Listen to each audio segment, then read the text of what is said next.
Hello everyone. तो friends, आज के इस वीडियो में हम वैदिक सभ्यता यानी कि वैदिक पीरियड को पढ़ने वाले हैं। ये हमारा एंशियंट हिस्ट्री का एक पार्ट है, ठीक है। तो जितने भी इम्पोर्टेंट क्वेश्चंस इस टॉपिक से बन सकते हैं उन सभी क्वेश्चंस को मैंने इस वीडियो में कंपाइल करा है, ठीक। तो वीडियो स्टार्ट करने से पहले आप सभी से एक रिक्वेस्ट है कि अगर आप इस चैनल पर नए हैं तो वीडियो को लाइक और चैनल को सब्सक्राइब कर लें, ठीक है। यहाँ पे इंपॉर्टेंट क्वेश्चंस की प्रैक्टिस में करवाता रहता हूँ। तो चलिए स्टार्ट करते हैं अपनी वीडियो को। तो आज का हमारा पहला क्वेश्चन है, वैदिक सभ्यता का काल किसे माना जाता है। तो फ्रेंड्स, वैदिक सभ्यता का काल यानी कि टाइम पीरियड आपसे पूछ रहा है, तो इसका राइट आंसर हो जाएगा ऑप्शन ए, 1500 से 600 ईसा पूर्व तक। एक्चुअली क्या है कि वैदिक सभ्यता को दो काल यानी कि दो टाइम्स में डिवाइड किया गया, ठीक है। पहला है 1500 से लेकर के 1000 तक, जिसे हम ऋग वैदिक काल कहते हैं, ठीक है। और दूसरा है 1000 से लेकर के 600 ईसा पूर्व तक, जिसे उत्तर वैदिक काल कहते हैं, ठीक। तो ये टाइम पीरियड आप जरूर याद रखिएगा। दोनों से पूछता है कि ऋग वैदिक का टाइम क्या है और उत्तर वैदिक काल का टाइम क्या है। तो दोनों से सवाल बनते हैं, तो इम्पोर्टेंट है, तो इसको आप ध्यान में जरूर रखिएगा। और एक बात, ये कभी कभी आपसे ये पूछता है कि वैदिक सभ्यता के लोगों को क्या कहा जाता था। उन्हें आर्यंस कहा जाता था या फिर आर्य कहा जाता था।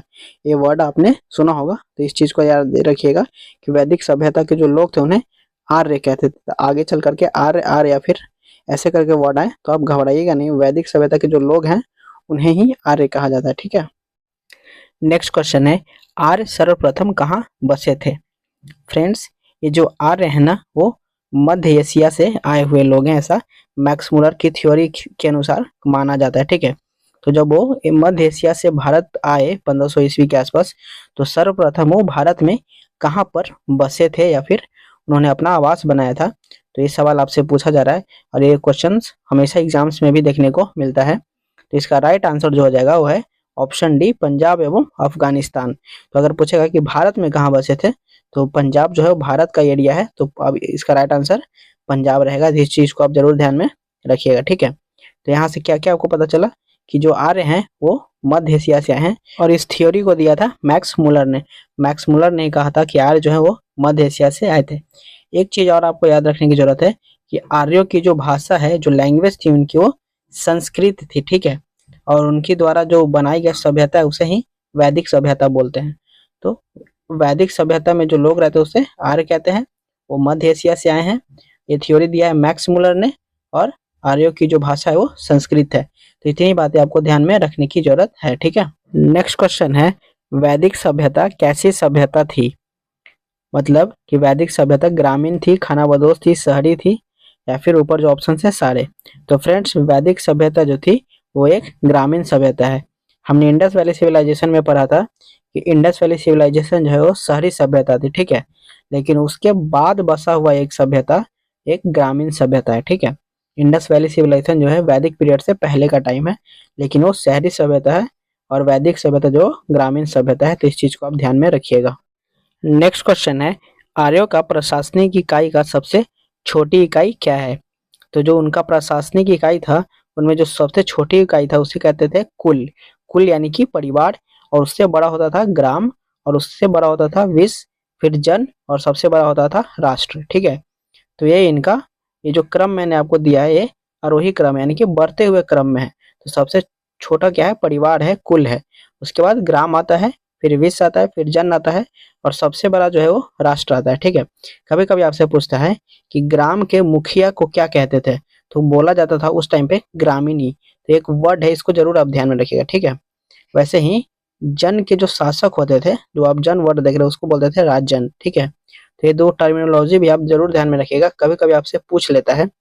नेक्स्ट क्वेश्चन है, वैदिक समाज में वर्ण व्यवस्था का आधार क्या था। तो फ्रेंड्स, वैदिक समाज में जो वर्ण व्यवस्था का जो आधार था वो था व्यवसाय। मतलब कि कौन व्यक्ति कौन सा कार्य कर रहा है, इसके अकॉर्डिंग उसकी जाति, उसका वर्ण डिसाइड किया जाता था, ठीक है। ऐसा नहीं था, मतलब वैदिक पीरियड में ऐसा नहीं था कि जन्म से था। हाँ, उत्तर वैदिक काल जब हम पढ़ेंगे जो 1000 से 600 बीसी है, उत्तर वैदिक काल आते आते ऐसा देखा जाता था कि जो वर्ण है या जाति है किसी की, वो जन्म से मतलब आधारित थी। लेकिन ऋग वैदिक काल में व्यवसाय के अकॉर्डिंग हर व्यक्ति का अपना वर्ण होता था, ठीक है। तो इसको याद रखिएगा, ये काफी इंपॉर्टेंट पॉइंट है। तो चलिए नेक्स्ट क्वेश्चन की तरफ हम चलते हैं। नेक्स्ट क्वेश्चन है, पुरुष सूक्त का वर्णन ऋग्वेद के किस मंडल में है? तो फ्रेंड्स पहले हम समझते हैं कि ऋग्वेद में और क्या क्या ऐसी चीजें हैं जो आपको पता होनी चाहिए। तो ऋग्वेद की अगर हम बात करें तो ऋग्वेद में कुल 10 मंडल हैं, ठीक है। और ये 10 मंडल आपको याद रखने की जरूरत नहीं है, आपको याद रखने की जरूरत है ऋग्वेद का तीसरा मंडल, जिसमें गायत्री मंत्र के बारे में है। 9वें मंडल में सोम देवता के बारे में जिक्र है और 10वें मंडल में पुरुष सूक्त के बारे में वर्णन है, ठीक है। तो इस क्वेश्चन का राइट आंसर हो जाएगा ऑप्शन बी, 10म मंडल, यानी कि पुरुष सूक्त जो है वो 10वें मंडल में है। इसके अलावा आपसे और क्या क्या पूछता है, कभी कभी आपने देखा होगा कि पूछ लेता है कि उपनिषदों की कुल संख्या कितनी है। तो उपनिषदों की जो कुल संख्या है वो है 108, ठीक है। इसके अलावा महापुराणों की संख्या आपसे पूछता है तो वो है 18, और वेदांग की संख्या अगर पूछ ले तो वो है 6। एक और पॉइंट इंपॉर्टेंट है, वो है 7वां मंडल, ठीक है। 7वें मंडल में 10 राग युद्ध के बारे में उल्लेख है, तो ये भी याद रखिएगा, कभी ये भी क्वेश्चन अगर देखने को मिला तो आपको पता होना चाहिए, ठीक है। तो चलिए अब हम अपने नेक्स्ट क्वेश्चन की तरफ चलते हैं। नेक्स्ट क्वेश्चन है, कुल कितने उपनिषद प्रामाणिक माने जाते हैं? तो फ्रेंड्स अभी जैसा कि हमने देखा कि 108 उपनिषद है जिन्हें प्रामाणिक माना जाता है, तो इसका राइट आंसर है ऑप्शन ए, 108, ठीक है। नेक्स्ट क्वेश्चन है, वैदिक काल में समाज कैसा था? तो फ्रेंड्स ये जो हम बात कर रहे हैं वैदिक काल जो अभी तक हम पढ़ते आ रहे हैं, एक्चुअली ऋग वैदिक काल के बारे में बात हो रहा है, 1500 से लेकर के 1000 तक, ठीक है। अभी तक हमने जितना ही पढ़ा उसमें उत्तर वैदिक काल का कुछ भी जिक्र नहीं है, तो आप इस चीज को कंफ्यूज मत होइएगा कि वैदिक काल में ऋग वैदिक काल है या फिर उत्तर वैदिक काल है। अभी तक जो भी हम पढ़ रहे हैं वो सारे का सारा ऋग वैदिक काल ही चल रहा है, ठीक है। तो इसका राइट आंसर हो जाएगा पितृसत्तात्मक है, यानी कि पैट्रियार्कल सोसाइटी है। लेकिन ऋग वैदिक काल पैट्रियार्कल सोसाइटी जरूर है, लेकिन यहाँ पर महिलाओं को पढ़ने का और उन्हें अपने पति के साथ मतलब यज्ञ वगैरह के कार्यों में भाग लेने का अनुमति है, जो कि आगे चल करके ऐसा नहीं होगा, जो हम आगे देखेंगे।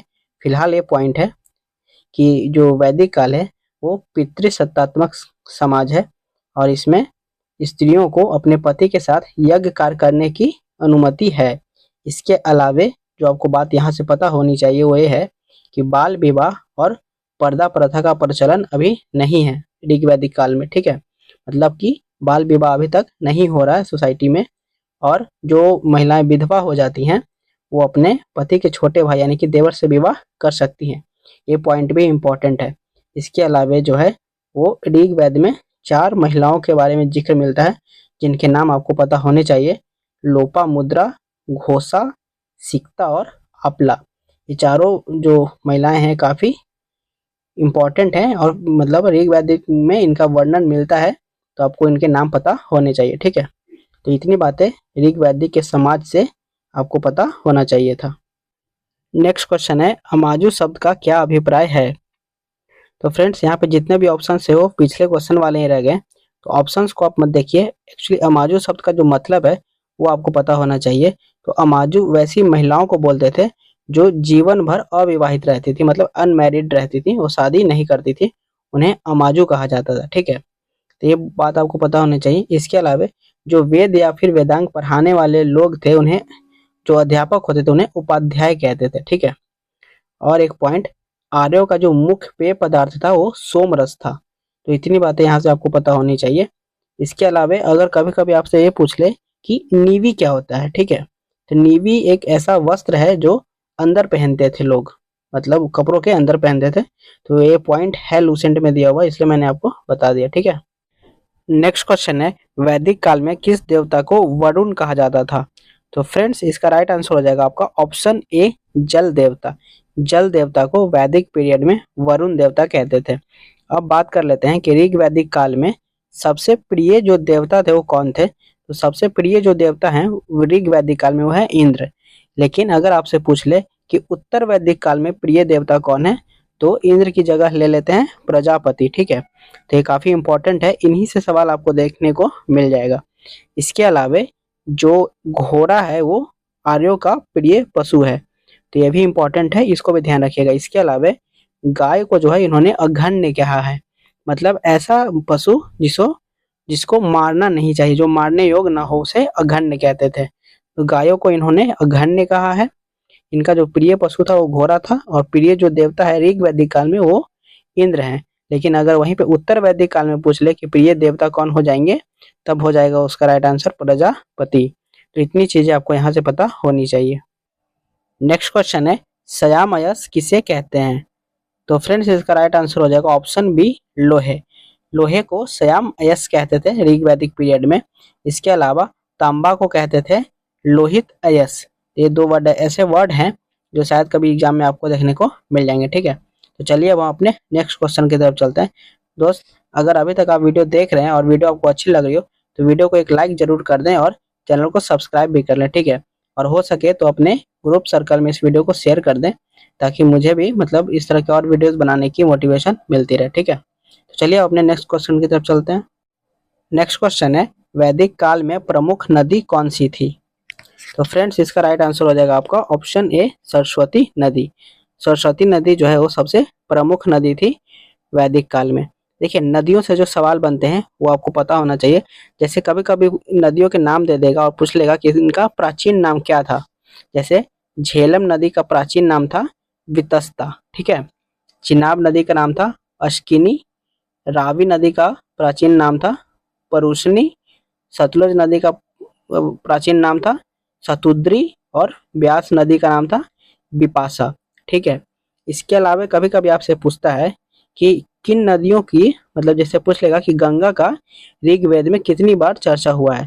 तो गंगा नदी का ऋग्वेद में 1 बार चर्चा हुआ है, ठीक है। यमुना नदी का उल्लेख 3 बार हुआ है और सबसे ज्यादा जो जिस नदी का चर्चा हुआ है वो है सिंधु नदी, ठीक है। और सबसे जो पवित्र नदी मानी जाती थी वो है सरस्वती और प्रमुख नदी भी सरस्वती नदी ही है। तो इतना आपको नदियों से पता होना चाहिए।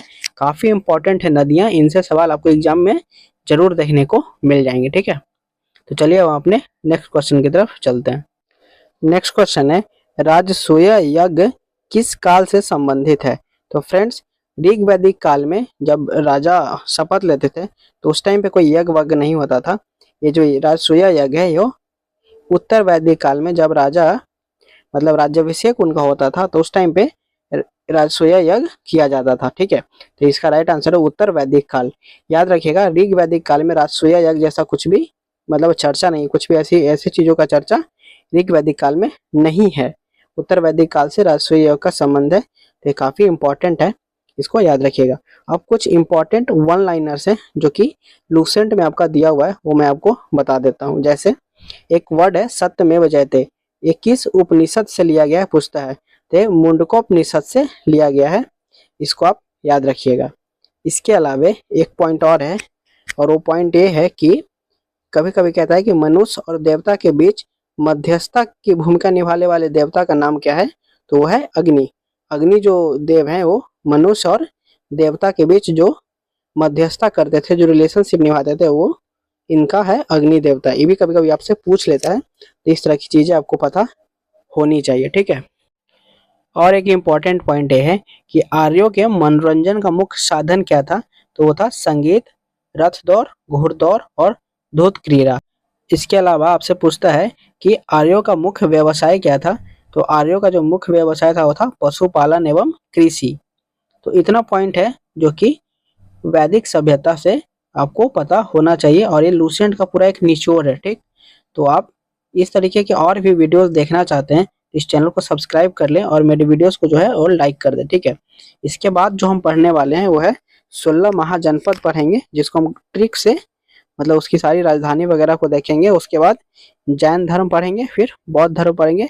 ऐसे करके लूसेंट में जितने भी टॉपिक्स आपको दिए हुए हैं वो टॉपिक वाइज मैं आपको क्लियर करा दूंगा, ठीक है। और ये काफ़ी इंपॉर्टेंट रहने वाला है आपका एनटीपीसी और बिहार एसएससी के एग्जाम्स के लिए। इसके अलावा अगर आप एसएससी की भी तैयारी करें तो आपके लिए भी इम्पोर्टेंट